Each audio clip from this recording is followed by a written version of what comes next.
بسم اللہ الرحمن الرحیم۔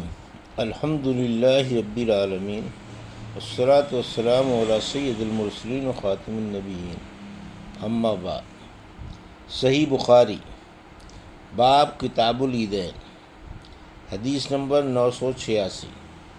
اردو ترجمہ۔ جو شخص عیدگاہ کو ایک راستے میں جائے وہ گھر کو دوسرے راستے سے آئے۔ ہم سے محمد بن سلام نے بیان کیا، انہوں نے کہا کہ ہمیں ابو تمیلہ یحییٰ بن واضح نے خبر دی، انہیں فلیج بن سلیمان نے، انہیں سعید بن حارث نے، انہیں جابر رضی اللہ عنہ نے کہ نبی کریم صلی اللہ علیہ وسلم عید کے دن ایک راستے سے جاتے پھر دوسرا راستہ بدل کر آتے۔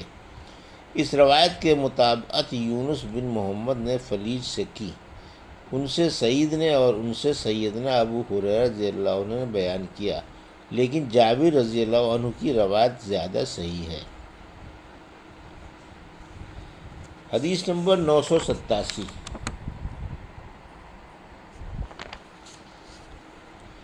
اگر کسی کو جماعت سے عید کی نماز نہ ملے تو پھر 2 رکعت پڑھ لے، اور عورتیں بھی ایسا ہی کریں، اور وہ لوگ بھی جو گھروں اور دیہاتوں وغیرہ میں ہوں اور جماعت میں نہ آ سکیں وہ بھی ایسا ہی کریں، کیونکہ نبی کریم صلی اللہ علیہ وسلم کا فرمان ہے کہ اسلام والو یہ ہماری عید ہے۔ انس بن مالک رضی اللہ عنہ کے غلام ابن ابی عتبہ زاویہ نامی گاؤں میں رہتے تھے، انہیں آپ نے حکم دیا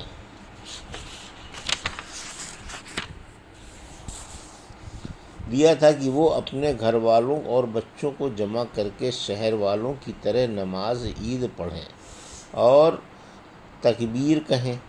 اکرمہ نے شہر کے قریب و جوار میں آباد لوگوں کے لیے فرمایا، جس طرح امام کرتا ہے یہ لوگ بھی عید کے دن جمع ہو کر 2 رکعت نماز پڑھیں۔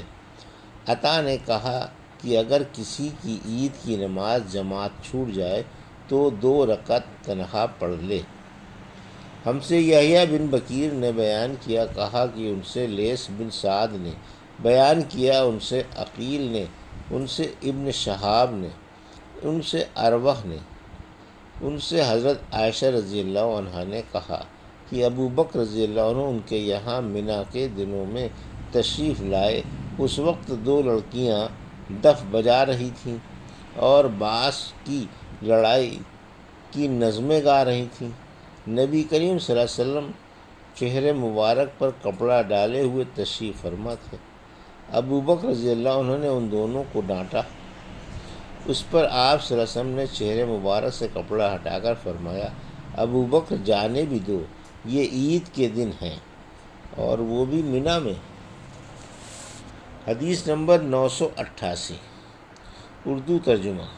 اور حضرت عائشہ رضی اللہ عنہ نے کہا، میں نے ایک دفعہ نبی کریم صلی اللہ علیہ وسلم کو دیکھا کہ آپ صلی اللہ علیہ وسلم نے مجھے چھپا رکھا تھا اور میں حبشہ کے لوگوں کو دیکھ رہی تھی جو مسجد میں تیروں سے کھیل رہے تھے۔ حضرت عمر رضی اللہ عنہ نے انہیں ڈانٹا، لیکن نبی کریم صلی اللہ علیہ وسلم نے فرمایا کہ جانے دو، اور ان سے فرمایا کہ اے بنو ارفدہ، تم بے فکر ہو کر کھیل دکھاؤ۔ حدیث نمبر 989۔ عیدگاہ میں عید کی نماز سے پہلے یا اس کے بعد نفل نماز پڑھنا کیسا؟ ابو المعلیٰ یحییٰ بن میمون نے کہا کہ میں نے سعید سے سنا، وہ ابن عباس رضی اللہ عنہ سے روایت کرتے ہیں کہ آپ عید سے پہلے نفل نماز پڑھنا مکروہ جانتے تھے۔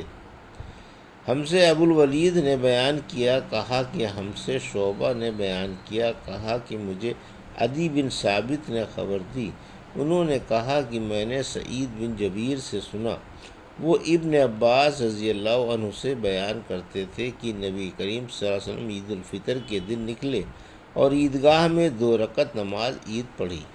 آپ صلی اللہ علیہ وسلم نے نہ اس سے پہلے نفل نماز پڑھی اور نہ اس کے بعد۔ آپ صلی اللہ علیہ وسلم کے ساتھ بلال رضی اللہ عنہ بھی تھے۔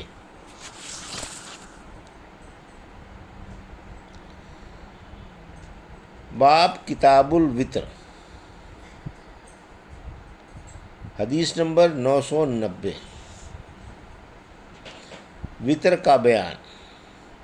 ہم سے عبداللہ بن یوسف نے بیان کیا، انہوں نے کہا کہ ہمیں امام مالک رحمۃ اللہ علیہ نے نافع اور عبداللہ بن دینار سے خبر دی، اور انہیں حضرت عبداللہ بن عمر رضی اللہ عنہ نے کہ ایک شخص نے نبی کریم صلی اللہ علیہ وسلم سے رات میں نماز کے متعلق معلوم کیا، تو آپ صلی اللہ علیہ وسلم نے فرمایا رات کی نماز 2 رکعت ہے، پھر جب کوئی صبح ہو جانے کے ڈرے تو 1 رکعت پڑھ لے، وہ اس کی ساری نماز کو طاق بنا دے گی۔ حدیث نمبر 991، اردو ترجمہ۔ اور اسی سند کے ساتھ نافع سے روایت ہے کہ عبداللہ بن عمر رضی اللہ عنہ وطر کی نماز کی جب 3 رکعتیں پڑھتے تو 2 رکعت پڑھ کر سلام پھیرتے، یہاں تک کہ ضرورت سے بات بھی کرتے۔ حدیث نمبر 992، اردو ترجمہ۔ ہم سے عبداللہ بن مسلمہ نے بیان کیا، ان سے امام مالک نے بیان کیا، ان سے مخرمہ بن سلیمان نے بیان کیا، ان سے قریب نے، اور انہیں حضرت عبداللہ بن عباس رضی اللہ عنہ نے خبر دی کہ آپ ایک رات اپنی خالہ ام المومنین میمونہ رضی اللہ عنہا کے یہاں سوئے۔ آپ رضی اللہ عنہ نے کہا کہ میں بستر کے عرض میں لیٹ گیا، اور رسول اللہ صلی اللہ علیہ وسلم اور آپ صلی اللہ علیہ وسلم کی بیوی لمبائی میں لیٹیں۔ آپ صلی اللہ علیہ وسلم سو گئے، جب آدھی رات گزر گئی یا اس کے لگ بھگ تو آپ صلی اللہ علیہ وسلم بیدار ہوئے۔ نیند کے اثر کو چہرہ مبارک پر ہاتھ پھیر کر آپ نے دور کیا، اس کے بعد آل عمران کی 10 آیتیں پڑھیں، پھر ایک پرانی مشک پانی کی بھری ہوئی لٹک رہی تھی، آپ صلی اللہ علیہ وسلم اس کے پاس گئے اور اچھی طرح وضو کیا اور نماز کے لیے کھڑے ہو گئے۔ میں نے بھی ایسا ہی کیا۔ آپ صلی اللہ علیہ وسلم پیار سے اپنا دائنا ہاتھ میرے سر رکھ کر اور میرا کان پکڑ کر اسے ملنے لگے، پھر آپ صلی اللہ علیہ وسلم نے 2 رکعت نماز پڑھی، پھر 2 رکعت، پھر 2 رکعت،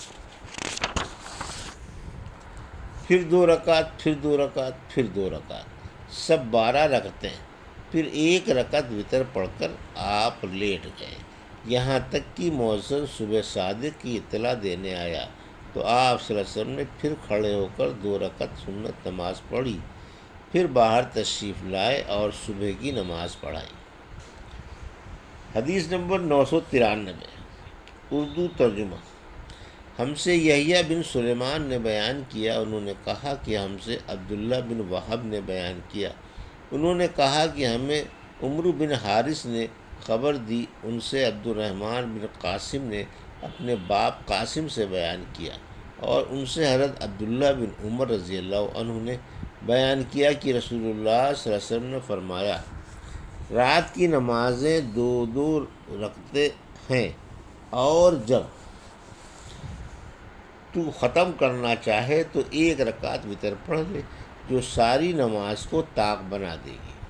قاسم بن محمد نے بیان کیا کہ ہم نے بہت سوں کو 3 رکعت وطر پڑھتے بھی پایا ہے، اور 3 یا 1 سب جائز ہے، اور مجھ کو امید ہے کہ کسی میں قباحت نہ ہوگی۔ حدیث نمبر 994، اردو ترجمہ۔ ہم سے ابو الیمان نے بیان کیا، انہوں نے کہا کہ ہمیں شعیب نے زہری سے خبر دی، انہوں نے کہا کہ مجھ سے عروہ بن زبیر نے بیان کیا کہ حضرت عائشہ رضی اللہ عنہا نے انہیں خبر دی کہ رسول اللہ صلی اللہ علیہ وسلم 11 رکعتیں وطر اور تہجد کی پڑھتے تھے۔ آپ صلی اللہ علیہ وسلم کی یہی نماز تھی، مراد ان کی رات کی نماز تھی۔ آپ صلی اللہ علیہ وسلم کا سجدہ ان رکعتوں میں اتنا لمبا ہوتا تھا کہ سر اٹھانے سے پہلے تم میں سے کوئی شخص بھی 50 آیتیں پڑھ سکتا، اور فجر کی نماز فرض سے پہلے آپ سنت 2 رکعتیں پڑھتے، اس کے بعد ذرا دیر داہنے پہلو پر لیٹ رہتے، یہاں تک کہ مؤذن بلانے کے لیے آپ کے پاس آتا۔